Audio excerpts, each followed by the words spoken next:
¿Qué tal? ¿Cómo están? Bienvenidos de nuevo aquí a Fuerteventura Digital y continuamos con la actualidad de la isla y de Canarias, en este caso hablando de una de las temáticas más candentes y de mayor actualidad como es el turismo. Esta misma semana se aprobaba la Ley de Ordenación de la Vivienda Turística, la VT, en el Gobierno de Canarias, no sin polémica, no sin un debate amplio y bueno, creo que tenemos en el estudio hoy a la persona que sin ninguna duda más la conoce o mejor nos la puede explicar en todos sus detalles. Miguel Ángel Rodríguez. Buenos días. Buenos días y bienvenido. Miguel Ángel Rodríguez es director general de Ordenación, Formación y Promoción del Gobierno de Canarias, en este caso dependiente de la Consejería de Turismo, que dirige también una majorera, Jessica de León. Correcto, Consejería de Turismo y Empleo. Tiene las dos áreas. Turismo y empleo, correcto. Que yo entro poco en el empleo, pero es verdad que es súper importante. Sí. Y aparte, que yo creo que también es importante para conocer el perfil que tiene Miguel Ángel, creo que es tu primera experiencia política, si no me equivoco, un poco con un cargo político. Sí, en un cargo político la primera, sí. Pero que lleva toda la vida haciendo un trabajo técnico a nivel de secretaría, es decir, el secretario habilitado nacional, no es el secretario del alcalde. No, funcionario de administración local con habilitación de carácter nacional. Claro, Miguel Ángel viene a ser el secretario del Cabildo, es decir, el puesto jurídico más importante del Cabildo y también has desempeñado esa misma función en otras administraciones como Pájara, La Oliva, San Bartolomé de Tirajana y Antigua, es decir, una trayectoria súper importante. Sí. Y conexo con ello, pues también en el Consejo Insular de Aguas, en el Parque Tecnológico, en el Patronato de Turismo, en la empresa mixta de aguas de Antigua, sí, sí. Tengo que decir que para hablar contigo hoy, tengo que estar preparado o por lo menos intentar saber de lo que digo porque, claro, estamos hablando con un jurista que tendrá su criterio, también tienes las personas que te critican, pero bueno, por lo menos yo lo que puedo decir de Miguel Ángel es que tiene su criterio y lo defiende porque lo conoce, ¿no? Sí, la vida se trata de eso, de tener criterio, de saber exponerlo y también de saber escuchar a los que discrepan. Y si efectivamente tienes criterio y sabes escuchar, aprendes y a veces cambias. Te tienen que convencer. Fíjate que estoy completamente de acuerdo con eso. Es decir, uno tiene su idea, pero lo más importante yo creo en esta vida es ser capaz de estar abierto a cambiarla, porque uno se equivoca muchas veces, ¿no? Sí, sí. Vamos con la temática principal, la regulación. Nosotros publicamos en Fuerteventura Digital que había sido por primera vez de manera plena, porque es verdad que había un decreto anterior, pero que estaba anulado parcialmente en tribunales y ahí habíamos mantenido hasta, yo creo que lo más importante de esta norma es que hasta el día de hoy se funcionaba con una declaración de responsable. ¿Esto qué significa? Que el propietario simplemente comunicaba a la administración que iba a desarrollar la actividad y después pues, que sea lo que Dios quiera. Entonces, para mí, Miguel Ángel, lo que más me interesa a mí en un principio es hablar de lo que sería el espíritu, porque en un principio la vivienda vacacional llegó como un intercambio entre particulares, un propietario de una casa y un turista que quería quedarse en esa casa y surgieron estas plataformas que dieron, en mi opinión, un buen servicio y que hicieron algo que para mí fue importante, que es acercar el turismo en uno de sus aspectos fundamentales de los que son los ingresos y beneficios que generan, que es la estancia, a cualquier persona. Es decir, un propietario particular ya podía participar directamente, no con un sueldo, no con un suministro a un hotel, sino participar directamente.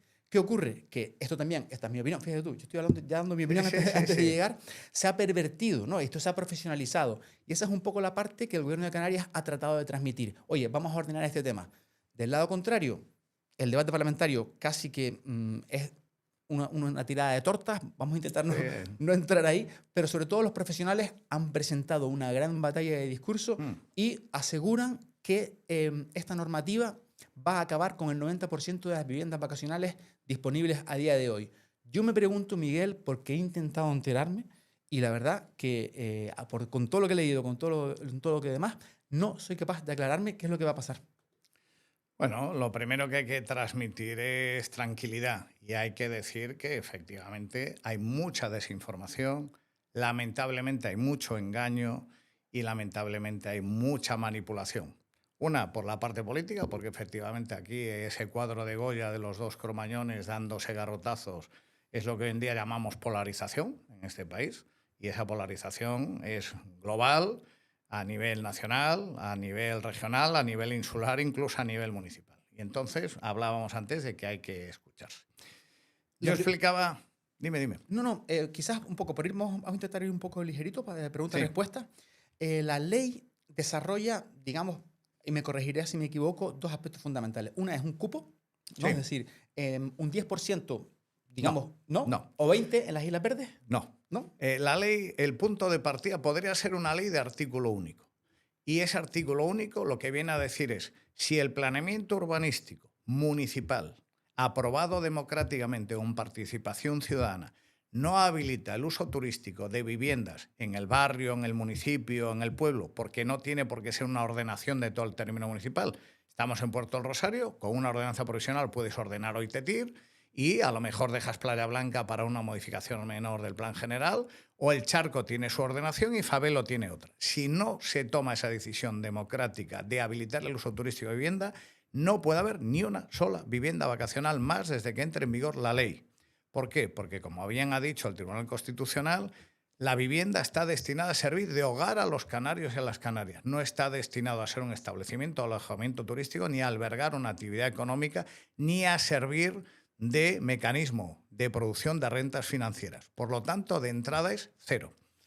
¿Qué es el 10%? Si el ayuntamiento quiere hacerlo con un instrumento ágil, con una ordenanza provisional, puede habilitar el 1, el 2, el 3, el 4, el 5, hasta el 10%. Y si cree que en Fabelo cabe a lo mejor el 15%, ya necesita modificar el plan general y hacer un estudio de capacidad de carga. Por lo tanto, el primer punto de partida es que la vivienda está destinada a ser hogar de la ciudadanía. Y solo excepcionalmente, si se habilita democráticamente el uso, para eso hay 5 años que tienen los ayuntamientos, es cuando empezará a haber vivienda vacacional. Pero la reserva de hogar es del 100% de inicio. De acuerdo. Entonces, un poco por comprenderlo, es una especie de moratoria a partir de... Es una moratoria de 5 años en principio, pero que puede ser menos si los ayuntamientos hacen su trabajo. En cuanto a nuevas autorizaciones, por así decirlo. Correcto. Es decir, nuevas declaraciones responsables. Claro, porque había un follón enorme que yo creo que vale la pena aclarar con el asunto de que, bueno, de repente, por culpa de... Eso es un poco lo que se decía, por culpa del gobierno han aparecido 20.000 nuevas licencias que yo entiendo que no se están explotando, ¿no? Que muchísima gente... en vistas de que podía aprobarse una nueva norma, pues dice, bueno, pues la registro con la fórmula actual que habíamos dicho al principio, que es la declaración responsable, y ya veremos en el futuro. La realidad es que ahora mismo estaremos en torno a 50.000, si no me equivoco, en explotación. Más de 70.000 en explotación. Si quieres consultamos la cifra exacta. Más de 70.000 viviendas y más de 300.000 plazas en vivienda vacacional, explotándose. ¿Explotándose o con autorización? Pero, no, con autorización son más. Explotándose, esas sí. Nosotros hacemos esa diferenciación tomando los datos del Registro General Turístico. Correcto. De acuerdo. 70.000 unidades que me decía que son 250... Viviendas y más de 300.000 plazas. 300.000 plazas, Miguel, sobre una oferta alojativa de toda Canarias, ¿de cuánto? Te lo digo exactamente. En funcionamiento en Canarias, 72.742 viviendas a 10 de noviembre. Y en plazas, 304.828. Inscritas, 88.818 viviendas, 371.592. ¿Qué quiere decir eso? Que esas 371.592, en teoría habilitadas para funcionar, son más que toda la suma de hoteles, apartamentos, villas, bungalow y turismo rural juntos. Es lo que yo he llamado, en una charla el otro día, el sorpaso del vacacional al resto de modalidades. Y siempre me gusta poner un ejemplo. A lo mejor el cardiólogo te recomienda una copa de vino tinto y te sienta bien de vez en cuando, no todos los días de la semana. Lo que no puedes hacer es jartarte de vino, tomarte 2 botellas todos los días porque te tumba. Y antes lo decía, lo que empezó como economía colaborativa en unas dimensiones modestas es un proceso tan masivo que rompe absolutamente el modelo y por lo tanto hay que, primero, contenerlo, esa moratoria de la que hablabas, y segundo, aprovechar ese tiempo de moratoria para ordenarlo, encauzarlo, equilibrarlo. Un toque por intentar entender el planteamiento que acabas de hacer, has, digamos, enumerado todos los... que podrían enmarcarse dentro de los extrahoteleros, los que no son hoteles, ¿no? El turismo rural, el apartamento turístico y demás. No, y los hoteleros, la suma de hoteles, apartamentos, hoteles también, villas, todo, la suma en plazas es más la vivienda vacacional que todo el resto de modalidades alojativas juntas. Del pastel turístico, la vivienda vacacional inscrita se come ya más de la mitad. Ostras, pues ese dato fíjate que no lo controlaba yo tanto. Pues el otro día lo he hecho público, vamos a incidir en él, porque el crecimiento ha sido exponencial. Y alguien dirá, la culpa es de ustedes por hacer una ley y legislar. Hombre, legislar es lo más razonable del mundo. ¿Se podía haber hecho una moratoria? Había opiniones y propuestas que sí, pero la gran pregunta es que ahora la hay. Entonces, al menos defenderá la nueva de los 5 años, digo yo. Yo tengo que decir, y aquí es verdad que nadie me pregunta, pero a veces doy mi opinión o la dejo entrever, ¿no? Pero creo que siempre es fundamentado con los planteamientos. Es decir, yo entiendo que esto había que regularlo. O sea, no puede decir que como lo que comentaba al principio, lo que comenzó como un intercambio entre particulares se ha convertido en una actividad económica. Y además estamos hablando de un sector que es un derecho constitucional, que es la vivienda. La vivienda. Entonces, claro, pero al mismo tiempo, también lo comentaba al principio, tiene un trasfondo en el cual pues, se hace a los propietarios partícipes de esa riqueza del turismo. La pregunta es, Miguel, ¿creen que pueden o quieren incluso hacer que eso sea posible? Es decir, que la persona que tenga una segunda vivienda la pueda seguir manteniendo en vacacional y al mismo tiempo compaginarlo con, digamos, los profesionales, con la profesionalización que debe y merece un sector tan importante como es el turismo. Bueno, la respuesta es muy sencilla. La ley permite que democráticamente se decida, con una simple ordenanza provisional, habilitar el uso turístico de viviendas hasta el 10% del parque de viviendas. Y más allá del 10% con otro instrumento. Por lo tanto, ¿prohíbe la ley la vivienda vacacional? No, no es verdad. Establece parámetros y establece instrumentos. Pero el planteamiento que haces es muy importante. Lo importante no es la expectativa de un propietario de obtener un rendimiento financiero a su inversión, porque estamos hablando de lo que el Parlamento Europeo llama la financiarización de la vivienda. Invierto capital en una vivienda para cambiarle el uso de residencial a turístico y ganar una renta. Entonces, es un modelo de rentas y eso se opone a un modelo turístico profesional. Y lo importante son las condiciones objetivas. El modelo urbanístico, territorial, social, cultural, el empleo, ¿permite ese porcentaje de viviendas turísticas de más de la mitad de la tarta? Es muy sencillo. Siempre nos oyen decir que el 40% del empleo se vincula al turismo y el 37% del empleo viene, del PIB, viene de la industria turística. ¿Vale? Si el 50% de las plazas alojativas no genera ni el 10% de los 23.000 millones del turismo, tenemos un problema de desproporción. Entonces, el problema es de cantidad. Claro que podrá haberlo. La diferencia, como dijo el Tribunal Supremo en el año 2020, es que el uso turístico de viviendas no lo puede decidir el libre albedrío del propietario, porque si no sería muy sencillo. Ah, no, yo como soy canario y somos 2.200.000, cada uno podemos tener hasta 3 viviendas de uso turístico. Hombre, y entonces, ¿dónde está el modelo turístico, el empleo, el PIB? No, es que no es. Entonces, lo importante son las circunstancias objetivas. ¿Qué más dijo el Tribunal Supremo? Que el uso turístico de viviendas no puede depender del libre albedrío del propietario. ¿Por qué? Porque la gente ha comprado, lo dice el Constitucional en una sentencia de 13 de marzo de este año, del 2025, una vivienda que fue planificada para vivienda, para un uso residencial, y fíjate lo que tuvo que decir el Constitucional, que ya el término vivienda es tan manido que de lo que hay que hablar es del hogar de los ciudadanos. Por lo tanto, no existe ese pretendido derecho a obtener un rendimiento financiero de la vivienda con su explotación turística.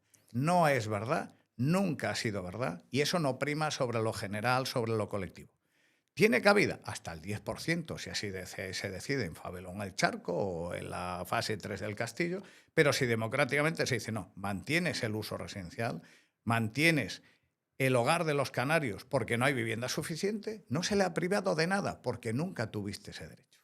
Luego hablaremos de ese apartado de cómo ordenarlo, porque yo creo que es importante, pero has tocado un punto que me parece interesante y es la figura del pequeño propietario. Estuvo hablando Rosa Rodríguez, no me acuerdo. Sí, Rosa Rodríguez del Colegio de Economistas. El Colegio de Economistas ha traído datos, ha traído cifras, que bueno, que yo la entrevisté y también ellos han hecho sus estudios.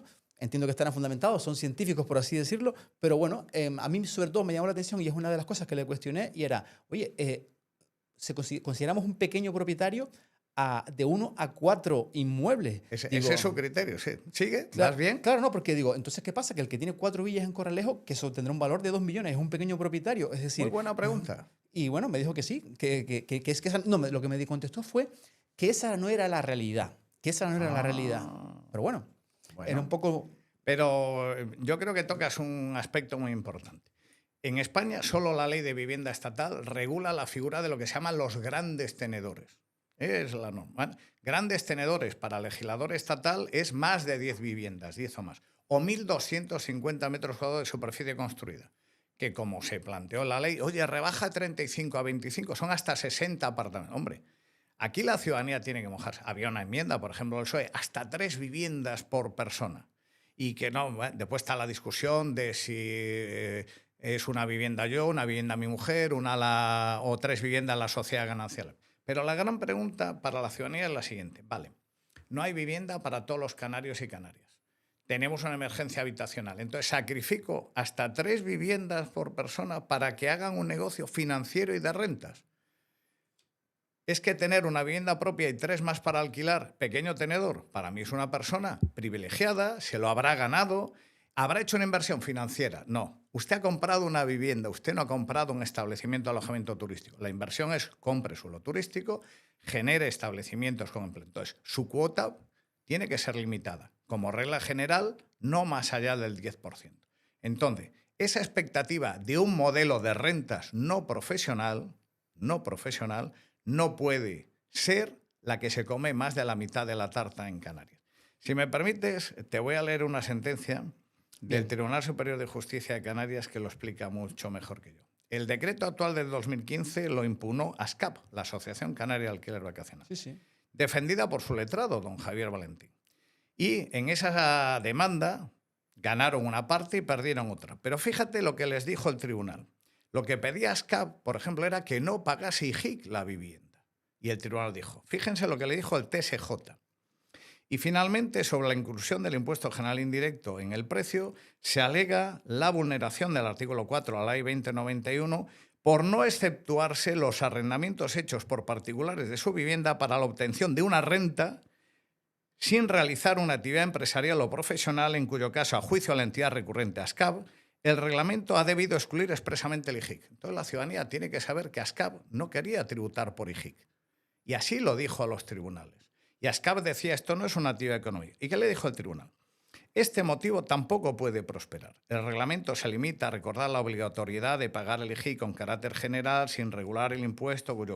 De ahí la omisión de petición alguna en el suplico de la demanda sobre esta crítica. Les critica. Pero fíjense lo que les dijo el Tribunal Superior de Justicia de Canarias. Parece ser que la finalidad del precepto es recordar el debido cumplimiento de las obligaciones tributarias, pues es justamente uno de los objetivos de reglamentar el alquiler vacacional, es evitar el fraude tributario y la competencia desleal, que el crecimiento propiciado por Internet de esta actividad económica podría generar por la falta de una regulación legal clara y expresa de estas estancias turísticas, cuya problemática real tras la derogación del Real Decreto no ha sido afrontada por la ley, desarrollando normas constitucionales y europeas con rango superior que limita al legislador. Lo dijo el TSJ.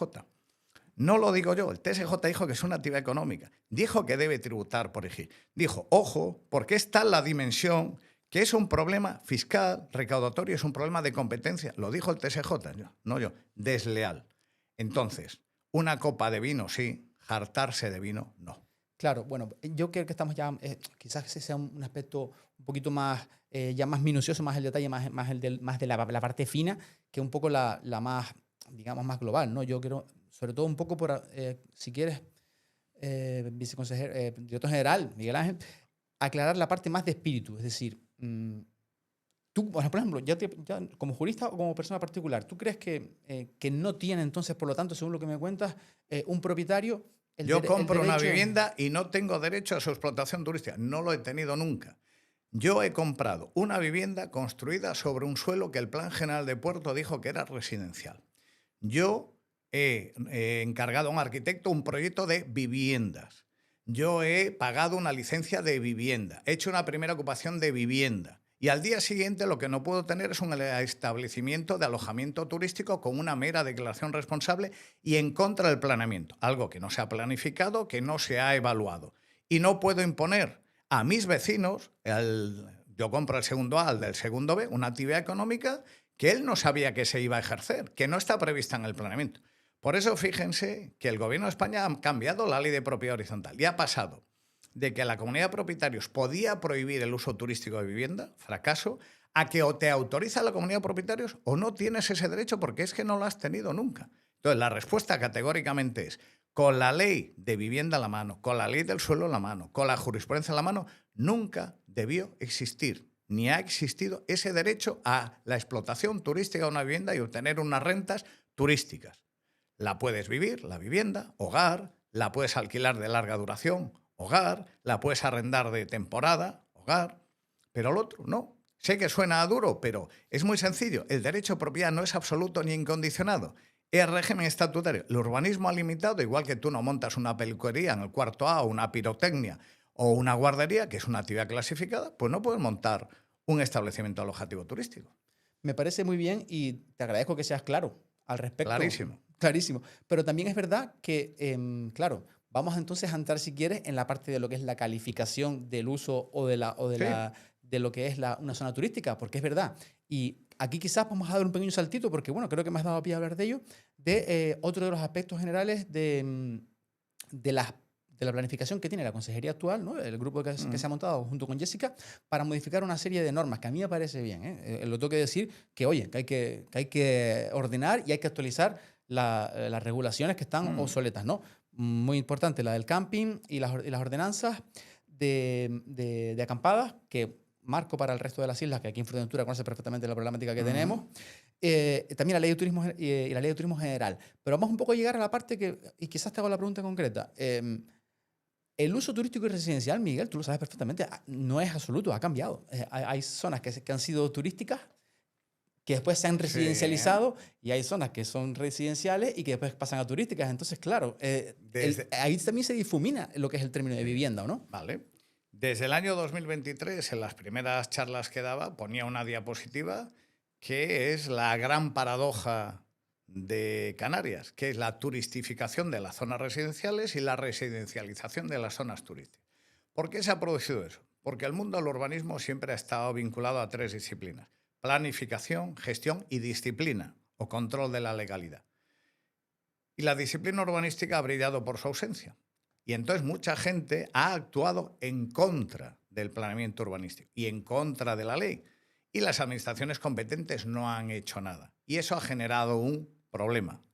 Un problemón, y un problemón que no solo no se ha parado, sino que sigue creciendo. El suelo turístico, el clasificado para uso turístico, es estratégico.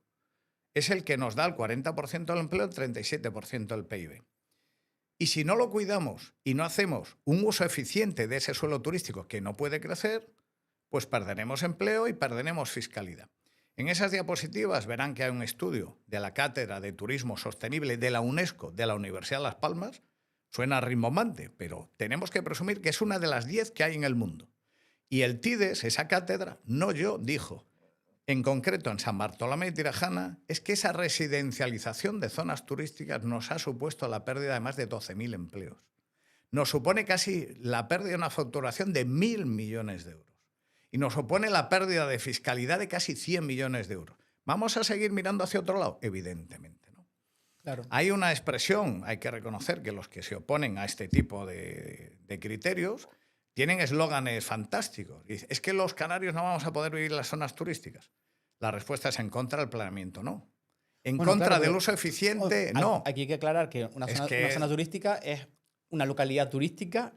Hay zonas donde un sector urbanístico. Claro, no. Estamos hablando, por ejemplo, en la primera línea de playa. Voy a poner ejemplos. Imagínense cualquier ciudadano o ciudadana que nos escuche que ahora resulta que va a hacer urbanismo. No sé urbanismo. No lo necesita, caballero. No lo necesita, señora. ¿Qué uso le daría usted a la primera línea de playa en Corralejo, en Caleta de Fuste, en Morrojable, en Costa Calma? La primera línea, para entender. ¿Turístico? ¿Ya haría usted hoteles que dan empleo, que dan calidad, que el turista se sienta atraído? Porque es lo que hacen en otro lado. ¿O cree usted que realmente deberían de ser vivienda de los canarios? Y mucha gente, hombre, vivienda para nosotros. ¿Dónde pone usted los hoteles? ¿En cuarta línea? ¿Los pone arriba en Corralejo, Morro Francisco? ¿Los pone en la tercera fase? ¿Cree usted que vamos a tener turistas? ¿Cree que vamos a generar empleo? Eso es urbanismo. Discriminar los usos. Y como el suelo turístico es el que es, y no todo el suelo tiene actitud turística, pues es verdad, y suena feo, que el que tiene mejor actitud turística, por vistas, por acceso a la playa, por localización, lo tienes que utilizar para un uso turístico y no para un residencial. ¿Y por qué un uso turístico? Por razones de interés general. Da más y mejor empleo, tiene más calidad, es más competitivo. ¿Y es discriminatorio? En positivo, si usted quiere decir que sí, pero la otra alternativa es viable, es garantía de futuro. urbanística y territorialmente, te dirán los que saben que no. Claro, pero y un poco por entenderlo también, porque todos, el momento en el que estamos actualmente también es fruto de una serie de dinámicas, ¿no? Es decir, las zonas que sean turísticas residencializado Sí. es una cuestión también de que ha ocurrido de una manera natural, ¿no? Sí, se atomizó la propiedad, hubo la crisis del 2008 en la anterior. Los viejos promotores ganaron dinero explotando el complejo de apartamentos, típico en el Castillo y en Corralejo, no y después vendieron desuso, claro, particulares. y después obtuvieron el segundo beneficio vendiendo una propiedad inmobiliaria. Y algunos el tercero. Yo te lo vendo, Janey, pero yo te lo exploto, te cobro una... Sí. Claro, que un poco también por entender eso, yo creo que también, y sobre todo por la parte de lo costoso que es compartimentar la realidad a través de las normas, que hay que intentarlo de todas maneras porque tenemos que ponernos unos límites y unas normas de convivencia, valga la redundancia. Sí. Pero, es convivencia, lo que te juegas es la convivencia. Pero sí es verdad claro, que es verdad que como bien dices, cuando nombras a las autoridades competentes, el urbanismo está en los municipios. Y es verdad que muchas veces también los ayuntamientos, en muchos casos, tienen dificultades, muchos problemas de financiación, oficinas de urbanismo mal dotadas, con poca gente y planeamientos obsoletos absolutamente. Entonces, claro, pero tú describes lo que es. Y yo te preguntaría por el deber ser.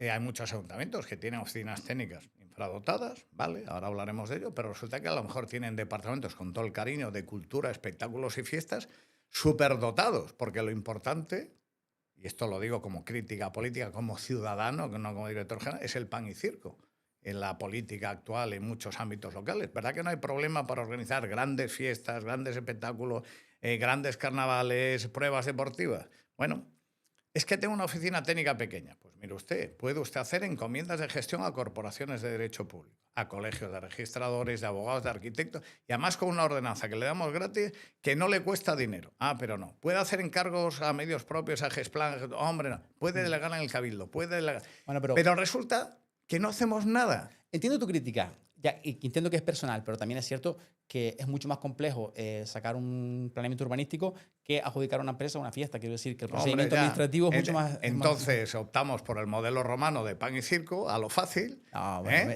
Sí, es verdad, son modelos. A ver, en Fuerteventura tenemos la Oliva y Tuineje con normas subsidiarias que ese instrumento no existe desde hace 26 años, desde el año 90, un cuarto de siglo. Nadie ha sido capaz. La pregunta es, ¿tú crees que lo intentan? Es que yo creo que muchos no salen porque no lo intentan. Porque nos quedamos en las curvas. Es que es cansado, es difícil, claro. Yo tuve el honor de dirigir un plan insular en Fuerteventura que está en vigor. Lo redactamos, lo llevamos a aprobación provisional en 17 meses. ¿Teníamos medio? Poquitos. Pues dame entonces la lectura, porque es verdad que si vamos a hablar de ordenación insular, estamos hablando del PIOF. Por ejemplo. Del año vigente desde el año 2000, si no me equivoco. 2001 y 2003. 2001 y 2003. Y es verdad que hubo un intento que si no me recuerdo mal, fue la legislatura 2011-2015. Hubo unos cuantos. Pero bueno, que hubo un borrador bastante avanzado en esa legislatura y no llegó a salir. Después, a la siguiente, se publicaron también, pues creo que en ese momento no fue fase de borrador, pero también se llegaron a conocer ciertas directrices de ese planeamiento futuro. Tampoco salió, es verdad que hace falta un acuerdo político y quizás ese es el problema. A mí me gustaría saber un poco cuál es tu visión, porque es verdad que has estado dentro de todos esos procedimientos y en esos 20 años no ha llegado la planificación. ¿Qué es lo que está pasando? O a lo mejor incluso te pregunto en positivo, ¿qué crees que debería cambiar para que eso salga? Bueno, yo creo que a diferencia de lo que sucedía en otras épocas, hay que decir que cuando se tramitó ese plan insular de aquella etapa, se consiguieron aprobaciones en pleno por unanimidad. Podías hablar con todo el mundo, con todos los grupos políticos, de un lado y de otro. Te escuchaban, preguntaban, opinaban. Podías hablar con todos los ayuntamientos. Es verdad que al final Pájaro y la Oliva impugnaron, pero por cambios políticos. Pero había diálogo, había entendimiento. Y hoy en día, sinceramente, eso que se llama la polarización, pues lo contamina absolutamente todo. Si hoy me preguntas, oiga, ¿usted se haría cargo del plan insular? Ni de broma. ¿Por qué es imposible? Porque estás condenado al fracaso. Ojalá me equivoque, ¿eh? Ojalá me equivoque. Pero entonces... ¿Por qué? Porque no hay diálogo, no hay vocación de entendimiento. Porque hoy la política se entiende como el enfrentamiento y como la demolición del adversario. Oiga, pero entre todos tenemos que construir la Fuerteventura del futuro. Y ese diálogo, yo lo siento, pero no lo veo. No, desde luego está claro que eso, que además aparte de lo que comentas, es un fenómeno global. Es decir, Es global, es global. Es Fuerteventura, es Canarias, es España, es Europa, es el mundo. Volvemos a los bloques. Claro, pero y también pienso yo que existe una mayor percepción de las consecuencias. Es decir, a lo mejor quizás hace 20 años, pues Fuerteventura no estaba tan desarrollada, había más terreno, era más sencillo, digamos, ordenar. Pues mira, te voy a llevar la contraria. Sí, ¿crees que no? Sí, mira. Lo digo un poco por entender el planteamiento en el sentido de que, No. de que hoy en día, pues claro, se juega una cantidad de intereses cuando tiras una raya que Fíjate, siempre perjudicas o beneficias a alguien, Miguel. Sí, siempre. A un lado de la raya está el beneficio, el dinero, y al otro está lo rústico y quédate como está. No. Fíjate, cuando se hizo ese plan insular, y me gusta mucho contarlo, creo que no se le reconoció en Fuerteventura por la clase política el inmenso mérito que tuvo, porque desclasificó, y lo pueden verificar, hay un acuerdo del Cabildo que lo evalúa, decenas de millones de metros cuadrados de suelo urbanizable, para que la gente lo entienda. Todo el suelo urbanizable no programado de Pájara, sin excepción. Todo el suelo apto para urbanizar de La Oliva y Tuineje no tenía plan parcial aprobado, sin excepción. Por ejemplo, no voy a usar la expresión, pero que no se malinterprete, barrio Parque Holandés, barrio muchas otras zonas. Todo el suelo urbanizable no programado de Puerto Real, a coste cero, sin indemnización ninguna. Y todo tenía un dueño y pelearon. Y nos llevaron al contencioso. Y no perdimos ni un solo céntimo de euro. Ahora, esas decisiones sobre el suelo urbanizable son mínimas, porque la gran limpieza se hizo en su época. A lo mejor la presión era menor, a lo mejor la financiera sí, pero la del propietario y la influencia política era igual. ¿Qué sucede? Que la clase política tomaba decisiones y a lo mejor hoy no se toman por más intereses electorales, populismo o por otra forma de entender la política. Pero lo difícil era barrer el solar en su día y se barrió. Y en Antigua todo el urbanizado se barrió entero, desapareció a coste cero. Y pongo un ejemplo que me gusta mucho contar. Camas turísticas. Es que había mogollón. Había hasta 10 veces la población de Fuerteventura. Y en el sur, por ejemplo, la ley exige para una cama turística con carácter general 60 metros cuadrados de solar por plaza, para que nos entiendan. Para un hotel de 1000 camas, un solar de 6 hectáreas, de 60.000 metros cuadrados. Y nosotros dijimos, ¿cómo reducimos las plazas? Ahora que se habla del número de turistas. Subimos el estándar en muchos sitios de Pájara a 120 metros cuadrados. Solo con esa medida, que eran 2 líneas, reducíamos a la mitad las posibles camas, sin indemnidad. Nos llevaron a los tribunales y me gusta mucho contar esa sentencia. El Supremo dijo, caballeros, escuchen a estos hombres del plan insular.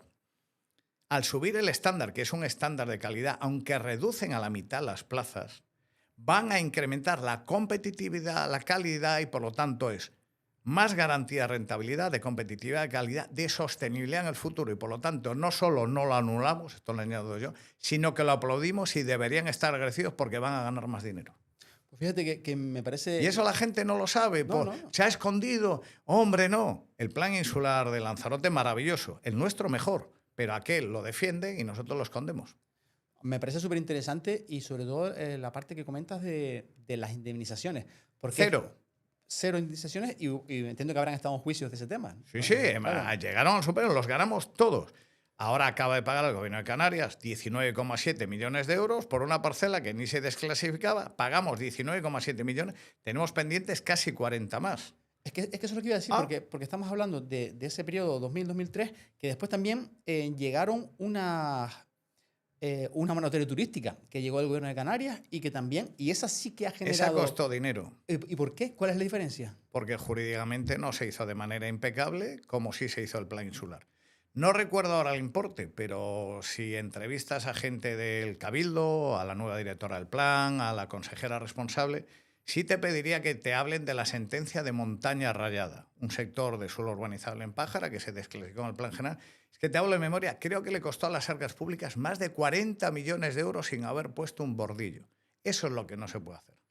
¿Cuánto dinero se haría con los 40? ¿Cuántas escuelas, camas hospitalarias se harían con los 40 más 19? Y el plan insular costó 0. Eso mucha gente no lo sabe. Pues para eso hay que decirlo. Son sentencias que Hoy que pasan desapercibidas, que está en el gobierno de Canarias no dan titulares. Qué raro, ¿verdad? Sí. Fíjate que me recuerdo de esa época. Es verdad que yo el municipio sur lo conozco un poco menos, pero sí me acuerdo perfectamente la batalla que hubo en el norte, en La Oliva. Sí. Siendo la última legislatura de Domingo González, que se aprobaron un montón de planes parciales. Sí. Y eso sí han dado lugar a indemnizaciones a nivel municipal. A lo mejor Cabildo no los pagó, Miguel, pero el Ayuntamiento de La Oliva, porque más eran decisiones municipales. Claro. Claro. Pero sí que se aprobaron muchísimos planes parciales. Que esa figura de plan parcial, que casi que no la entiendo en sí misma. Es decir, ¿cómo que plan parcial? Si tú planificas, tendrás que planificar todo. Mira, te pongo un ejemplo. Gran parte de esos planes, la inmensa mayoría, también los hubo en Pájara, pero sobre todo La Oliva. ¿Sabes por qué pudieron ver la luz? Porque mientras el Cabildo Insular tramitó el plan insular que desclasificaba esos suelos, en 17 meses... el gobierno de Canarias tardó 29 meses solo en la aprobación definitiva. La pregunta es, ¿por qué tardó tanto? Alguien mal pensado podría decir, uy, ¿estarían esperando a qué? ¿Qué estaban discutiendo? Porque solo era la aprobación definitiva, de febrero del 99 a agosto del 2001. 17 meses nosotros, redactar, aprobación inicial, información pública, aprobación provisional, a 29 meses. Pues eso sería algo también muy interesante de analizar y comentar en su día. Si se hubiese aprobado en un plazo razonable, ni uno solo de esos planes parciales hubiese visto la luz. Creo que me perdí un poquito. Si no se hubiese aprobado el qué exactamente, perdona. Si se hubiese aprobado el plan insular por el gobierno de Canarias vale. en menos de 29 meses, en 6 meses, en 9 meses, no hubiese habido ese problema. La gran pregunta es ¿por qué tardaron 29 meses? Yo recuerdo que en aquella época el modelo era diferente en el sentido de lo que era la parte de evaluación, que estaba en la COTMAC, que era una especie de... Sí. Y esto ha cambiado y ahora está a nivel insularizado, incluso municipalizada, que quizás sea un poquito más... que sea mejor, no lo sé, pero en aquel momento... En algunos aspectos es razonable. Sí, hay se discutía mucho, la COTMAC se discutía mucho y siempre tenía como ese halo de mano negra, ¿no? Sí, se discutía mucho y era lenta.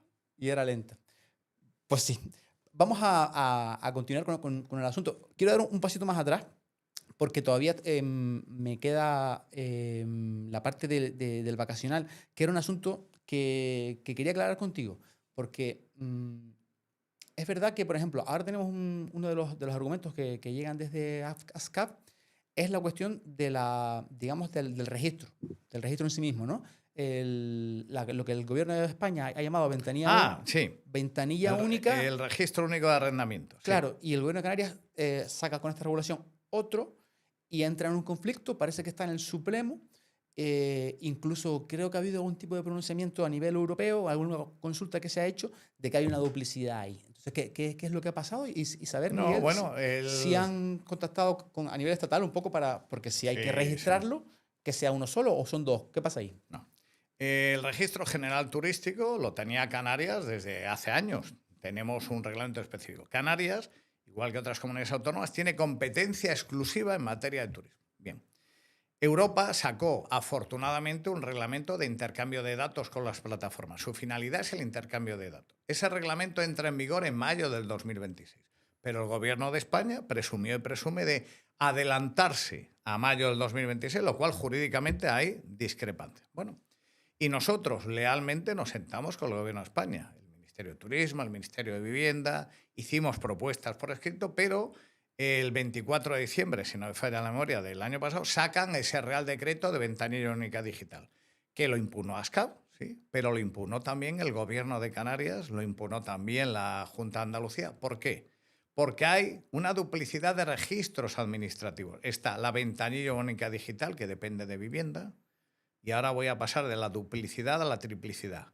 El registro de la propiedad, el registro general turístico autonómico. Es que la ventanilla única digital no funciona. Pero es que además ese Real Decreto, uno de los motivos de impugnación es que obligó por una norma de rango reglamentario a que tú, para obtener el número de registro de arrendamiento, tienes que inscribir la propiedad en el registro de la propiedad. Eso es contrario a la legislación hipotecaria vigente. Eso es absolutamente inadmisible desde un punto de vista jurídico. Entonces, y no pasa nada por decirlo, Coincidimos, o mejor dicho, coincide ASCAP con nosotros, o viceversa, como quieran, en la impugnación del Real Decreto de Ventanilla Única Digital. Entre otras cosas, coincidimos en que esa duplicidad de registros no es admisible, y en otros argumentos de impugnación no coincidimos, pero sí, creemos que el Gobierno de España lo ha hecho mal y seguimos intentando que lo corrija. Pero ¿y por qué, un poco por entenderlo, no es que lo cuestione, en este caso concreto, por qué no consideran que debería ser obligatorio registrar una propiedad? Entiendo que eso tiene su lógica también, ¿no? Registrar las propiedades. Vale, ¿es legislación hipotecaria? Vale. El registro de la propiedad nace para garantizar tus derechos y sobre todo nace para un instrumento de financiación que es la hipoteca. Vale, la inscripción registral es obligatoria en otros países de Europa y aquí no. Pero si tú quieres que sea obligatorio inscribir la propiedad, que tiene un coste económico, y ahora si quieres hablar de eso, hay que modificar la legislación hipotecaria. Hay que modificar. Oye, pues es obligatorio. Pero eso no lo puedes hacer exclusivamente para la vivienda de uso turístico. Y es que ese Real Decreto solo es, si usted quiere tener un número de arrendamiento turístico, un número de arrendamiento no turístico, un barco, me la escribo en el registro de la propiedad. ¿Y por qué el resto no? Entonces es incoherente, Claro, entonces lo que y no se puede hacer norma reglamentaria. Ojo. Y además eso lo dijo el Consejo de Estado en un dictamen demoledor. Entonces, ¿quieres plantear la inscripción obligatoria para proteger mejor la propiedad, para tener más instrumentos estadísticos? Vale, pero lo haces a nivel global, no en Navidades y en una norma que no tiene nada que ver con el reglamento comunitario. Claro. Es una cuestión jurídica. Claro, entonces un poco lo que no entendía yo de esa parte es que no se exija el registro de manera general. Porque es que no se exige, mira. Eso sí me llama la atención, ¿no? En una de las reuniones en el Ministerio de Vivienda, donde Canarias ha tenido casi siempre un protagonismo más técnico-jurídico por formación de quien lo representa, era muy divertido ver, por ejemplo, las opiniones de los representantes de las comunidades autónomas de la costa norte, mis paisanos de origen gallego, asturianos, vascos, que verán que incluso políticamente sus representantes tienen sesgos diferentes. Claro, decía Galicia. ¿Cómo? En Galicia prácticamente nadie inscribía en el registro de la propiedad. Porque tiene un coste, porque son herentes, porque es complicado. En Asturias. Y dice, y yo ahora, por ejemplo, se cuestionaba el turismo rural, que quedó fuera, sacamos. Oye, ¿por qué ahora me voy a tener que gastar en una declaración de 3.000 euros, 5.000 euros? ¿Por qué? ¿Por qué lo ha decidido el Gobierno de España en Navidades del año 24? ¿Qué sentido tiene? No lo sé, dímelo tú. Bueno, habrá que preguntarle al Gobierno de España. Desde luego, con todo el respeto que se lo tengo, y además colaboramos mucho, el Colegio de Registradores de la Propiedad estará encantado, porque le supone ingresos. Pero al margen de eso, ¿cuál es la utilidad? ¿Cuál es la razón? Puede usted leerse el Real Decreto y no verá justificación alguna. Ni una sola línea, no, ni una sola palabra. Y de pronto aparece. Tendrá usted que tener el CRUD. ¿Pero por qué? De hecho, inicialmente pensábamos que no iba a ser la interpretación. Entonces, no se justificó, no es admisible y es uno de los motivos de impugnación. Habrá que preguntarles a ellos si algún día nos enteramos. Entiendo yo, por lo que he entendido de los comunicados y lo que he leído en los medios de comunicación nacionales, que un poco si hablamos de normas y espíritu, pues quieren también hacer su aportación al control de la vivienda vacacional, pero claro, parece ser que en este sentido, pues si no está dentro de acorde de derecho, pues no sé qué controlan con el registro de la propiedad. Con la obligatoriedad es que, bueno, puede ser útil, sí, pero debátalo abiertamente, francamente y para todas. Antes que saltamos al otro paso, porque empezamos a hablar de urbanismo, yo me ensanguiné con eso, por así decirlo, pero habíamos hablado del Colegio de Economistas, otra vez se han vuelto a pronunciar a raíz de la aprobación de la Ley de Vivienda Turística, y comentan que de las 50.000 que decían ellos, 56.000, se quedarían en 9.000. Sí. Es decir, y a mí no me cuadra con la explicación de digamos, la regulación, considerando que teóricamente las que están, ¿no? Entonces, ¿en qué se amparan ellos para hablar de esa reducción? Bueno, pues si lees el artículo del Colegio de Economistas, que ha hecho varios informes, en el primero de ellos... Que una parte importante, que no sé si lo comentamos, es que tienen un periodo de 5 o ampliarle de 10 años de adaptación, ¿no? Los explotadores no pueden nada. Lo importante es lo siguiente, lo dijimos desde el principio. Los que son propietarios explotadores y cumplen, se quedan. Los que son explotadores no propietarios, 5 años más 5. Pero lo importante es y cumplen. El Colegio de Economistas dijo en su primer informe que estimaba entre 15 y 16.000 viviendas vacacionales que nunca fueron viviendas vacacionales porque eran apartamentos turísticos, para que nos entiendan, ilegales e ilegalizables, y tenían que desaparecer. Bueno, Pues ahora, si leen el artículo, verán que consideran que no llegan a 10.000 los que cumplen la normativa. Entonces, una de las grandes presiones que ha habido es amnistía / indulto. Hombre, aunque sea un poquito ilegal, déjame. Y yo digo, ¿usted dejaría circular un vehículo sin seguro, sin ITV, con las llantas lisas, sin carnet de conducir? Es que llevo 40 años sin carnet de conducir y ahora me ha parado la Guardia Civil y ahora me tengo que sacar el carnet. Hombre, suerte que has estado 40 años y que no has matado a nadie, pero no me pidas que te deje. Y lo que viene a poner de manifiesto el Colegio de Economistas es que estima que solo 10.000 cumplen el decreto 113/2015. No es un problema de la ley. La ley lo que obliga es a ayuntamientos a inspeccionar, a ejercer sus competencias. Y ese informe lo que viene a decir, oiga, si ese plan se lleva a cabo, ni siquiera son 10.000 las que cumplen la normativa. Y la ciudadanía tiene que preguntarse, ¿deberían amnistiarlas? ¿Deberían indultarlas? Claro. Le decimos a los alcaldes y alcaldesas que quiten las multas de tráfico, hombre. Por entenderlo, me estás hablando de apartamentos turísticos. Sí, nunca fueron viviendas. En ese complejo del que tú hablabas, turístico, que se fragmentó la propiedad, Claro. en vez de mantener la unidad de explotación, en vez de tener recepción, en vez de tener socorrista, en vez de tener camareras o camareros de piso, no tenemos nada. Y entonces el rendimiento es mayor. Y cada uno va a su bola. Claro, pero bueno, entiendo que si son per se apartamentos turísticos, pues cabrá la vía de que se reutilicen o se repongan en uso o en explotación como turísticos, porque tienen esa naturaleza, ¿no? Pero has omitido una palabra. En vivienda turística, si nunca fueron viviendas. No, claro, tú quieres una puerta giratoria. No, claro, a lo que me refiero es que la perversión ahí está en que se comercializa como vacacional, pero Claro. que tendrían la potestad de hacerlo como turístico, ¿no? Claro, lo que queremos es mantener el uso turístico profesional, el que da empleo, el que da fiscalidad, el que da calidad, el que da competitividad, por poner un ejemplo. En esos complejos residencializados, hoy viene un artículo muy bonito en el Canarias 7 de una periodista, Silvia, que ha hecho la prueba. Y yo invito a toda la clase periodística canaria que la haga. Y va a un complejo y dice, caray, uno resulta que ha modificado el apartamento, propiedad privada, no pases, cambia la acera. Bueno, yo voy a poner otros ejemplos. Complejos de apartamentos que en su día, conforme a la ley, se explotaban turísticamente. Principio de explotación, profesional. Bueno, pues tú ibas a la piscina y tenías un socorrista. Ahora, como se supone que no es uso público, antes tú te caías, te ahogabas, te salvabas la vida. Ahora te caes y te matas. Ah, no hay socorrista porque yo no quiero, porque yo soy vivienda. Yo voy a mi bola y no tengo nada que ver.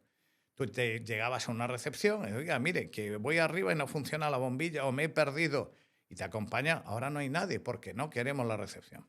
Oiga, es que he entrado allí y esto está hecho una guarrería. Ah, mira, no, es que yo tengo contratado el servicio con otro, no sé.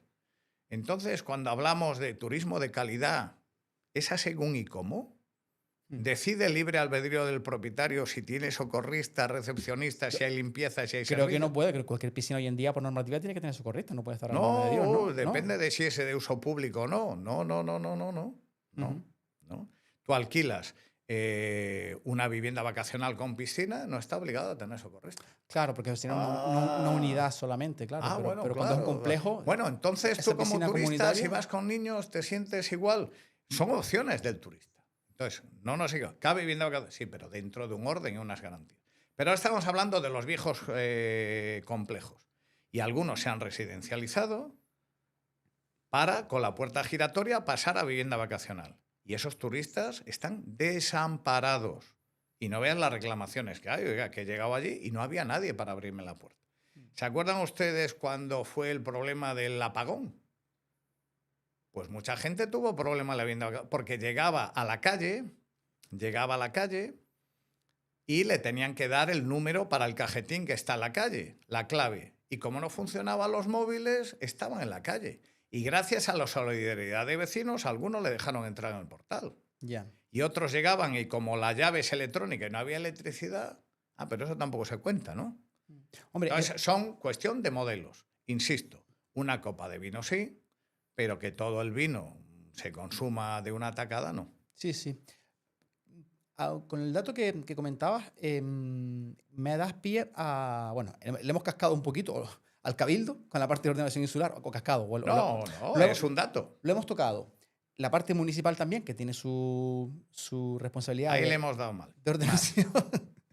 Pero después también la que toca ahora, el gobierno de Canarias. Es decir, también es cierto que, me corrígeme si me equivoco, que yo muchas veces he intentado conocer cuántas plazas turísticas hay y es difícil, es complicado, porque es verdad que, como bien hablabas, ese camino de ida y vuelta de residencialización, turistificación y demás, más muchas ampliaciones que se han hecho y demás, y aquí sí es verdad que es competencia del Gobierno de Canarias, que es la labor de control. Creo que ahora mismo tienen en plantilla unos 20 inspectores turísticos para, pues bueno, para controlar la actividad de unos 2 millones, 18 millones de turistas, ¿no? Entonces, creo que ahí, y aparte que están radicados en las islas capitalinas, y corrígeme si me equivoco, creo que ha habido pues también una falta de control en ese sentido. Y después también hablar de, tú me dices que no, y hablar también de la parte del número de plazas. Es decir, para ordenar habrá que conocer la realidad. ¿Tenemos claros los datos, Miguel? Sí, sin duda alguna.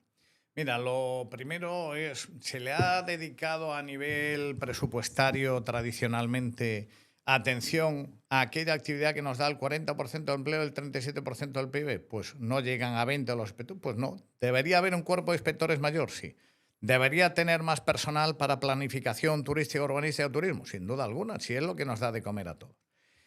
¿Pasa el futuro por ampliar el número de inspectores? Porque tenemos inspectores e instructores, que es diferente. El inspector inspecciona, el instructor es el que tramita el proceso de examen. No, lo que tenemos que usar son herramientas de inteligencia artificial, que es lo que se está haciendo. Tenemos que interconectar registros. Oiga, pues tiene que estar interconectado nuestro registro general turístico con el registro de viajeros de Policía y Guardia Civil. Oiga, es que a la calle El Suspiro Verde está entrando gente porque este me ha dado de alta un establecimiento. Puñeta, no está en el mío. O viceversa. Turismo, tú tienes un establecimiento y aquí se supone que no entra nadie. Pero es que tenemos que estar conectados con la Administración General Tributaria, la estatal y la autonómica. Oye, tributan por IGINO. Entonces, el futuro pasa por las herramientas de inteligencia artificial, no por un inspector pateando a la calle que tendrá que hacerlo. Y ese es el camino en el que estamos, por aumentar la inspección. Pero ojo, la inspección es para verificar el cumplimiento de la normativa turística y si se producen o no infracciones en materia turística de las tipificadas por la Ley de Turismo del año 95, 30 años, obsoleta, que hay que actualizarla. Pero los cabildos son los que verifican las declaraciones responsables y las autorizaciones de los establecimientos, la comprobación documental. Y los ayuntamientos los que comprueban actividades clasificadas. Esto es todos a una, como los mosqueteros. Cada uno tiene su papel. ¿Qué hay que hacer? Más coordinación, más colaboración. Y lo que no puede ser es que estemos permanentemente siempre, yo no tengo medios, yo no quiero. No. Si no tienes medios, te los indicamos, te los damos. Lo que no me digas es que tú no quieres hacer inspección. Lo que no me digas es que tú no quieres ser impopular con el sector. Claro, pero si hablamos de cifras, es decir, obviamente... Los registrados están cuantificados todo. Claro, pero ya la pregunta que yo hacía era, ¿y los no registrados? Es decir, si no se ahí vamos, sí. Venga, pues cuéntame esa parte. En las redes, bueno, pues habrán visto, por ejemplo, hemos llegado a acuerdos con Airbnb para eliminar más de 10.000 anuncios, no eliminar los establecimientos. Ojo, esa es la segunda parte. Más de 10.000 anuncios porque se detecta que no tienen registro general turístico el nuestro. Simplemente verificando un acuerdo con Airbnb que no tienen anuncio, ya por lo menos les hemos eliminado la publicidad en Airbnb. También hemos hablado con Booking, estamos hablando con Expedia, pues estamos haciendo esa labor y entonces hay que atacarles. ¿Hay gente que todavía conduce sin seguro y con copa? Sí, y lo tiene que pillar la Guardia Civil y le mejora los radares a la Guardia Civil. Pues nosotros estamos mejorando los radares. ¿Cuál es el problema de los datos? Y de ahí viene, por ejemplo, lo que decía el Colegio de Economistas. Y lo veo, cuando haces una presentación, yo lo digo, van a ver que no coinciden los datos. ¿Por qué? El INE, Instituto Nacional de Estadística, y el ISTAC, el Instituto de Estadística de Canarias, tienen proyectos de estadísticas experimentales. Y dice, es que aparecen menos viviendas en ellos que en el suyo, claro, porque a ellos solo les aparecen las que se publicitan en plataformas. Y no, lo digo de broma, no es así en la dark web. Los que tienen página propia, los que funcionan en redes o los que funcionan con el boca a boca, que en Fuerteventura son unos cuantos centenares. No me arriesgo a decir que miles, pero hay centenares. Hay mucha gente que los llena boca a boca. Sí. Claro, muchísimo. Bueno, pues para eso efectivamente necesitamos colaboración. Ahora la Policía Autonómica colabora con nosotros, que antes no. Bueno, pues estamos poniendo medios. ¿Son los suficientes? No. ¿Hay que mejorarlos? Sí. Pero la pregunta es, como no tenemos medios, no hacemos nada. Un poco por enmarcarlo, entiendo que estás hablando, que yo sí que le veo el sentido, y de hecho, aprovecha si quieres para tomar un poquito de agua, que en este sentido me parece muy positivo la colaboración. En este sentido yo creo que hay que congratular la gestión del gobierno de Canarias, de la Consejería de Turismo, a la hora de llegar a esos acuerdos, que en principio fueron reticentes. Booking desde el principio estuvo metido, después Airbnb se resistió y demás. Al final han pasado por el aro y ya están colaborando en esa labor de control de viviendas que no cumplen requisitos, que son ilegales, incluso casetas de campaña, lo hemos visto 1.000.000 de veces. Sí. Pero mi pregunta inicialmente iba por las plazas en general, es decir, porque me comentabas que son 300.000 plazas alojativas inscritas en Canarias y que hay de las otras, de las hoteleras, que también habría que actualizar. Es decir, yo no sé si sabemos, o corrígeme si me equivoco, sí, están todas las plazas de hoteles, apartamentos, apartahoteles, están actualizadas. Están perfectamente contabilizadas. Sí, sí. ¿Que pueda haber alguno que funcione irregularmente? Muy poquitos. ¿Crees que no? Bueno, no, ¿o sabes a ciencia cierta? Sabemos a ciencia cierta que muy poquito. Una vivienda vacacional en Fabel o en el Charco se te puede escapar, pero un hotel de 40 no se te escapa. Claro. Es mucho más visible, es mucho más patente. No. Claro, porque... villas, bungalows, hoteles y apartamentos están mucho más controlados. Claro, porque, bueno, eso ya es mi percepción particular. En su momento, por ejemplo, en datos de Fuerteventura, cuando estábamos en el Cabildo, se hablaban de 60.000 camas registradas en aquel momento. Yo no sé cuántas tendremos actualmente más o menos. Pues no me la sé porque ese archivo sí que no me lo he traído. ¿No te acuerdas? No me lo sé de memoria. No pasa nada. Espera, pero yo creo que aquí, si consigo verlo, las plazas turísticas... De todas maneras, en lo que lo miras... En hoteles en Fuerteventura, si no me falla la vista, 50.077 en hoteles y en apartamentos 9.577 más. ¿Vale? Un poco la cifra que hemos Con lo dado. cual estamos en unos 60.000 aproximadamente. ¿Vale? Fíjate. Sí. Y a lo mejor estamos hablando de que viviendas vacacionales en Fuerteventura, pues... Pues esa sí claro, la tengo, te lo digo en plazas. En Fuerteventura, a 10 de noviembre, 9.995 viviendas vacacionales, en funcionamiento 40.365 plazas. Inscritas. Plazas. Registradas 11.872 viviendas, 47.708 plazas. Es un montón. A 10 de noviembre. Yo creo que sí, que es bastante vino. Es un montón. Vale. Traía a colación este dato precisamente por el tema del control, que yo creo que es necesario, pero también por la cuestión del modelo, que también es un tema que está en debate y me parece interesante y necesario, porque es verdad que sí, que no sé qué es lo que ha pasado, porque tampoco es verdad que no se ha construido tanto. Es decir, la impresión que yo tengo es que no se ha construido tanto. ¿Te refieres a hoteles y apartamentos? Sí, hoteles porque y es que no se puede. Se desclasificó suelo, plan insular, moratoria del 2001, del 2003, del 2009, del 2013. Es que el suelo que queda es el que estaba clasificado, que tenía derechos urbanísticos patrimonializados y no se puede tocar. Quedan algunos, miles incluso, sí, pero poquito. Sí, es que no lo verás. Hemos visto que también ha sido polémico, un hotel nuevo en Corralejo en suelo urbano, urbanizable, turístico, es decir, dentro, entiendo que... Si quieres impedirlo, prepara decenas de millones de euros y ya está. En ese sentido estoy dándole un poco de razón al promotor. Dice, oye, está dentro de una zona turística. Es que la tiene. O, por ejemplo, en el Cotillo, que también es verdad que son solares súper grandes, que se están construyendo, se están comercializando, están dentro de zona urbana. Poco puedes hacer contra eso, yo creo, pero sí es verdad que creo que hay una especie de coincidencia general en que no queremos que vuelvan a poner un hotel en mitad de la playa en una zona aislada, como pasó, por ejemplo, en Majanicho, que ahora también tiene esas problemáticas. Sí. Creo que hay una especie de consenso social, incluso político, al respecto. Pero bueno. En cambio, respecto a que tenga más plazas de vivienda vacacional que habitantes, no. Es que cuando hablas de modelo, hay que ver el modelo global. Entonces, es verdad lo que te decía, es mucho más llamativo. Han hecho un hotel. Claro, pero es que las viviendas vacacionales de una en una no las ves. Y no han sido planificadas, el hotel sí. Sí, sí. Entonces son decisiones democráticas, que hay otras alternativas. Lo que no podemos hacer es cambiar las decisiones democráticas, las decisiones avaladas por el ordenamiento jurídico, por la percepción subjetiva o el modelo que cada uno tenga. O respetamos la norma o no la respetamos. Cambia el planeamiento y ya está. Entonces, por ejemplo, el Cotillo es un gran ejemplo. Más plazas de vivienda vacacional que habitantes. Pero lo que llama la atención son los nuevos hoteles. Que conste que ni blanco, ni negro, ni me pronuncio. Pero sí es verdad que llama la atención eso y callamos con lo otro. Pues yo, en cambio, si tuviera que hacer la reflexión, lo analizaría todo. Y diría, ojo al parche. ¿Dónde está realmente el problema? ¿En el planeamiento? que ordena una cosa y calla respecto de la otra. Eso es lo que hay que hacer, actualizar el planeamiento, pensar en términos del 2025. Bueno, en el caso del Cotillo, estoy completamente de acuerdo que habría que mirarlo todo globalmente, completamente, pero es cierto, es verdad que esos solares, comparado con una localidad pesquera, si tú la miras arriba del mapa, es prácticamente todo lo que ya está edificado es lo mismo, ¿sabes? Entonces Sí, también es una parte es que Pesquera, desafortunadamente le queda ya poco. Ojalá lo mantenga, el carácter tradicional. Claro. Es que se va desvirtuando.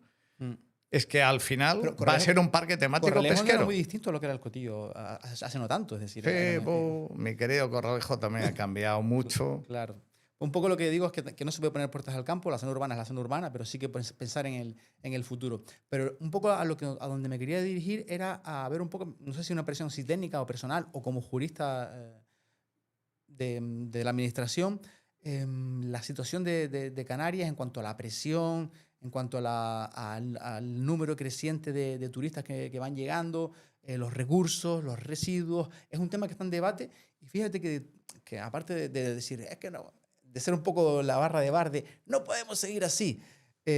Una de las temáticas que más me ha llamado la atención, que en este caso, sobre todo desde la otra, creo que se ha hablado un poquito más de la otra parte del pacto de gobierno, Coalición Canaria y Partido Popular en el gobierno de Canarias, es esa ley de residencia o el reto demográfico que parece ser que se está tratando. No sé hasta dónde podrá llegar ese tema. Pero bueno, sí que me gustaría saber tu opinión al respecto, Vale. porque es verdad que también una de las críticas, y esto también entronca con la parte de vacacional, es que vienen ciudadanos europeos con mucho dinero y hablabas del rentismo y están comprando las propiedades y demás. Entonces, ¿crees que se puede regular la residencia de esa manera? Con discriminación por razón de nacionalidad, ya te digo yo que no es posible. Claro, yo también entiendo que no es posible y... Es así de fácil. Pero fíjate, planteas varias cosas muy interesantes. Primero, para que la gente lo sepa, lo contaba el otro día en una presentación, hablo de memoria, me puedo equivocar en los porcentajes, pero es más o menos así. ¿Qué ha cambiado en los últimos 15 años en Canarias? Pues muy sencillo. Hace 15 años, 2010, más del 90% de los turistas que recibíamos iban a lo que llamamos la planta alojativa tradicional.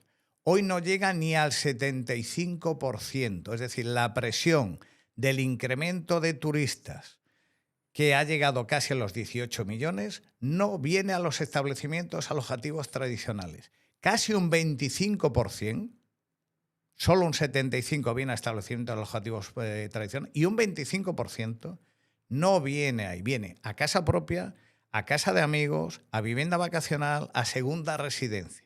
Por lo tanto, el gran problema del crecimiento en la afluencia de visitantes no es imputable a hoteles, apartamentos, villas y bungalows. No. Si tienes en cuenta esa cifra, hablo de memoria aquí, era del 10,2 y ha subido al 10,6. Pero si en cambio añades segunda residencia, la presión la proporción entre turistas y residentes, 10 turistas, 10,2, 10,6 por cada residente. Si tomas en cambio la vivienda vacacional, la segunda residencia, ha subido al 16%. Y la gente no sabe eso. Entonces, la gran presión, el 25%, ya no viene ahí. ¿Dónde tenemos efectivamente que parar? Pues lo digo claramente. En el fraude del alquiler de viviendas en origen, de ese que compra la segunda residencia y dice que vienen amigos, en la segunda residencia que vengo 5 o 6 meses al año. Entonces, ¿tenemos que pararlo? Sí, efectivamente deberíamos de pararlo porque no tiene sentido. Es el gran problema que tenemos. Claro. ¿Cómo lo paramos? Esa es la clave. Pues tenemos que pararlo con conocimiento jurídico, con rigor jurídico, sin comprometer indemnizaciones y sin vulnerar el derecho comunitario. Y entonces, a la gran pregunta, es verdad que claro, que no podemos poner puertas, o sea, es decir, que entiendo que jurídicamente es muy complicado, pero también entiendo que hay quien está pensando en ello y está buscando la manera, ¿no? Porque creo que diste un pequeño apunte con esa residencia que no es tal, ¿no? Que tienes realmente lo que tienes es una propiedad y tú vives fuera, pero claro, pero tenemos el derecho comunitario de libre movimiento. Claro, de libertad de establecimiento, de libertad de residencia. Entonces, o somos Europa, no lo puedes cortar. Voy a poner un ejemplo que es un debate jurídico tremendo, pero en cambio políticamente no se puede abrir. Tú coges la ley de haciendas locales a día de hoy, que está en vigor en España. Y entonces tú cuando vayas a ver qué es un municipio turístico, sabes que en Canarias hay una ley de municipios. ¿Qué es un municipio turístico? Puñetas. La ley de haciendas locales ya te dice que para definir un municipio turístico, ¿qué tienes en cuenta? La segunda residencia, no los hoteles, los apartamentos, porque muchos municipios en el litoral lo que hacen es recibir. No lo entiendo. ¿A qué te refieres? Vale, tú tienes, por ejemplo, en municipios muchos, lo veis en Levante en verano. 9 meses al año aquí vivimos 20.000 personas y los 3 meses de verano somos 500.000 porque tiene la casita, el apartamento para venir 3 meses al año y el resto está cerrado. ¿Eso es un municipio turístico para la ley de haciendas locales? Sí. Entonces el gran reto es decir, la segunda residencia es un uso turístico y eso te dicen que es casi una blasfemia que no se puede hacer. Solución, considerar la segunda residencia un uso turístico y ahí empezamos a regularlo con la ley en la mano. Y si es un uso turístico, lo puedo gravar fiscalmente en el IBI, lo puedo grabar como una actividad económica. Claro, pero hay que hacerlo con rigor. ¿Qué sucede? Pero ¿y eso no está un poco entra en encontronazo con el limitar la vacacional completamente? Quiero decir, No, para nada, en absoluto, porque lo que estás haciendo es ordenación urbanística y discriminar usos. Tú puedes implantar todas las grandes superficies comerciales que quieras aquí. Podrías hacer al campo, continente, Mercadona. No. ¿Por qué? Porque afectan al tráfico, porque afectan al aparcamiento, porque generan... Bueno, pues lo mismo, limitas los usos turísticos. Puedes crecer hoteles. Un ejercicio que yo le recomiendo a la gente que haga en casa. Hemos hablado de 370.000 plazas en vivienda vacacional. Divídalo entre 500. Equivale a 700 hoteles de 500 plazas que se han implantado en Canarias al margen del planeamiento y nadie ha dicho nada. Pues sinceramente yo soy el primero, lo he dicho públicamente. Es una barbaridad. Si hubiesen ido hoteles, el escándalo, las calles... pero es que el problema es que te va entrando en vena poquito a poco sin darte cuenta. Entonces, ¿qué se debe hacer? Contemplar con rigor jurídico la regulación de la segunda residencia, la regulación del uso como hogar de la vivienda. Es decir, mire usted, Janay, usted se ha comprado una vivienda, usted tiene que estar empadronado ahí, usted tiene que vivir ahí. No, pero yo quiero la segunda para ganarme unas perritas.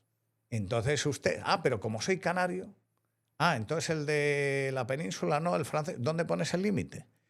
Hombre, si es usted chino o ruso, mire, ya es diferente, usted no está amparado por esas libertades. Pero si pretendemos discriminar por razón de nacimiento, de residencia, de nacionalidad, no es mal camino. Si queremos ordenar por usos, ese es el camino. ¿Se puede hacer? Sí. No es el camino por nacionalidad ni residencia. No, sino la discriminación injustificada en contra de la libertad de residencia no tiene futuro. No tiene futuro. Porque Europa te dirá, usted no quiere segundas residencias de terceros. Pero de los suyos sí. ¿Y cómo lo explicas? Claro. Lo digo en plan bruto, que la gente no me la interprete. Está en contra de... No. Estoy a favor del derecho, del equilibrio y de las libertades. Sí, pero y no es lo mismo, pero que también es verdad que una persona se declara como residente y realmente no lo es. Quiero decir que para mí también serás tú, Miguel, que llevas aquí toda la vida, majorero, como... no es lo que dice Quiero decir que el que vive aquí, aunque sea alemán o sea francés, que esté aquí toda su vida, entonces, claro, también lo puedo... ¿A ese le dejas? Hombre, yo sí, claro. Obviamente. Pero el modelo que tú planteas, a ese le dicen que no. Claro, pero quiero decir que puedo entender que se trate de poner puertas al hecho de que viene un alemán jubilado que le dan 200.000 euros de pensión, se compra una casa aquí, sigue y va y viene. Y tiene su segunda residencia. Y Sacrifico mi suelo para una segunda residencia. Yo defiendo que no. Porque Canarias tiene un límite también para la segunda residencia. Claro, pero entiendo que en ese caso concreto cabría la opción, ¿no? En el sentido de urbanísticamente no permitir la segunda residencia porque es un uso turístico. Usted viene a vivir todo el año, alemán, francés, bienvenido sea. Willkommen, welcome, bienvenido, todo lo que tú quieras. Usted viene a vivir con nosotros todo el año y respeta el uso urbanístico. Bienvenido, le hago una fiesta. Usted lo que quiere es venir una temporada y alquilar otra temporada. Lo siento, pero no. Claro. No sé si me explico. Sí, Creo que la diferencia es abismal. La segunda residencia es un uso turístico. No. Entonces, por entender la conclusión que nos estás dando, es que sí, que se podría, siempre y cuando urbanísticamente se define y se controle. Siempre que tu amparo esté en la protección del entorno urbano, siempre que tu amparo esté en la ordenación urbanística y territorial y no en la discriminación por razón de nacionalidad, de residencia, de nacimiento o cosas similares. Claro. No a la discriminación, sí a la ordenación. Sí a la racionalidad, sí al modelo urbanístico, no a iba a decir un término, iba a decir populismo El electoral. despiporre, Bien, gracias. Por decirlo de la manera popular sin decir una barbaridad.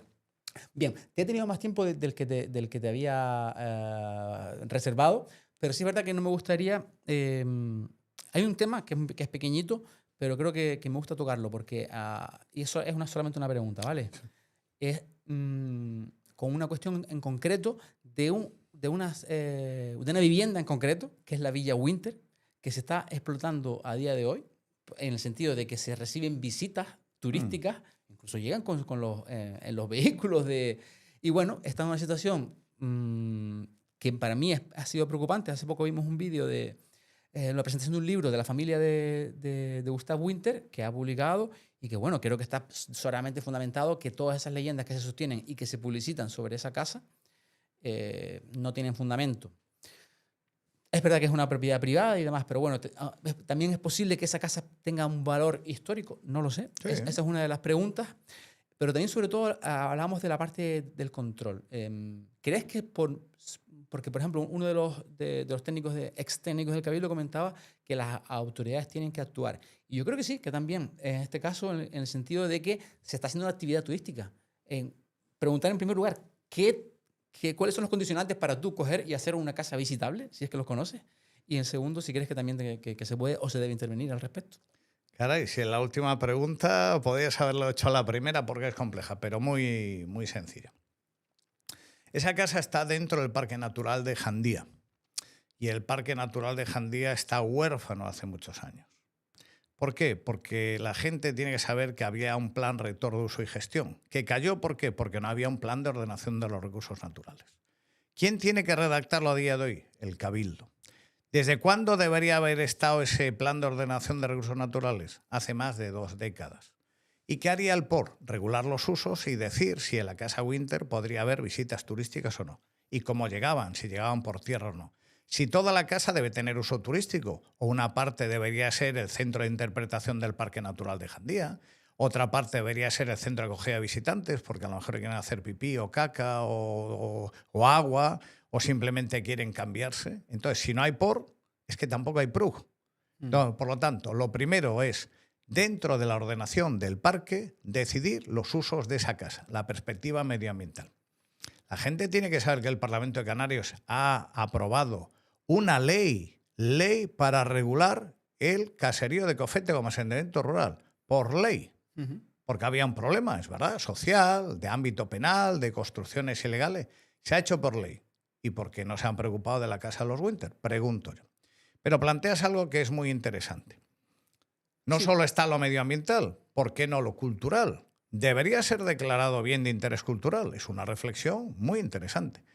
¿Por qué? Porque hablamos muchas veces del patrimonio inmaterial. Las leyendas, yo soy gallego de nacimiento, las mega es saber las hay, la Santa Compaña, que forman parte de nuestro patrimonio cultural. La leyenda de la... Oiga, pues a lo mejor hay que sacarle rendimiento. Y a lo mejor es merecedor de protección. Oiga, que vinieron alemán, se implantara la carretera, la pista del aeropuerto. Pues claro que forma parte del patrimonio inmaterial cultural de Fuerteventura, de nuestra historia. Y esa reflexión de bien de interés cultural y cómo lo gestiono, ahí es donde tienes que decidir. Hago una parte a la exposición, elimino la visita turística, lo voy a decir anárquica o sui generis de ahora.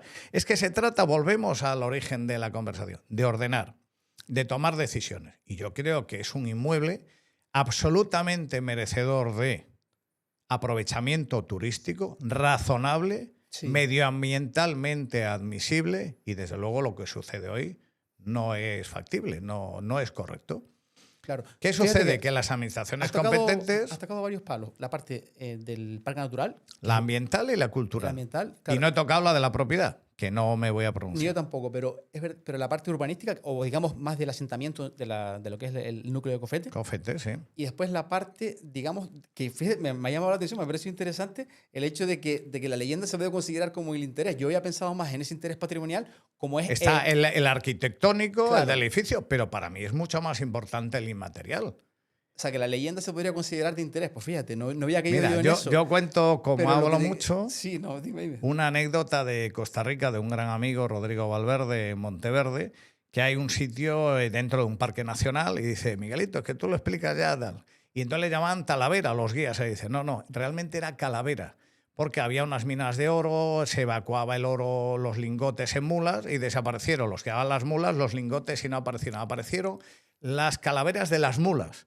Y entonces, claro, el guía, tú ibas antes y te explicaba, Talavera, había... Y ahora va y te dice, no, si encuentran ustedes la calavera de una mula o un cráneo humano, puede ser ahí un tesoro escondido. Claro, eso ahora forma parte del patrimonio del parque. Es mucho más bonito pensar en la leyenda que el otro. Entonces yo defiendo que Fuerteventura es una tierra también de esa leyenda más reciente, pero ¿por qué no? Y aparte el mérito de cómo se construyó el edificio, cómo se llevaron los materiales, cómo se alimentaba en un sitio absolutamente excepcional. ¿Cómo no es merecedor de difusión, de divulgación, de protección, de ordenación? Por supuestísimo que sí.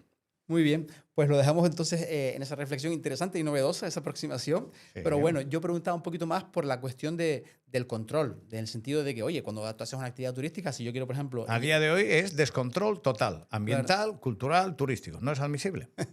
Perfecto, me ha quedado clarísimo. Miguel Ángel Rodríguez, director general de ordenación, que ya hemos visto que de ordenación sabe bastante, y de formación y de promoción del gobierno de Canarias. Muchísimas gracias por estar aquí hoy, ha sido un placer. Encantado. Y creo que ha sido también interesante pues, hablar un poquito de todo, de urbanismo, de turismo, y espero que haya sido de interés para ustedes que han estado ahí con nosotros. Muchísimas gracias y nos veremos como siempre en una próxima edición aquí en Fuerteventura Digital.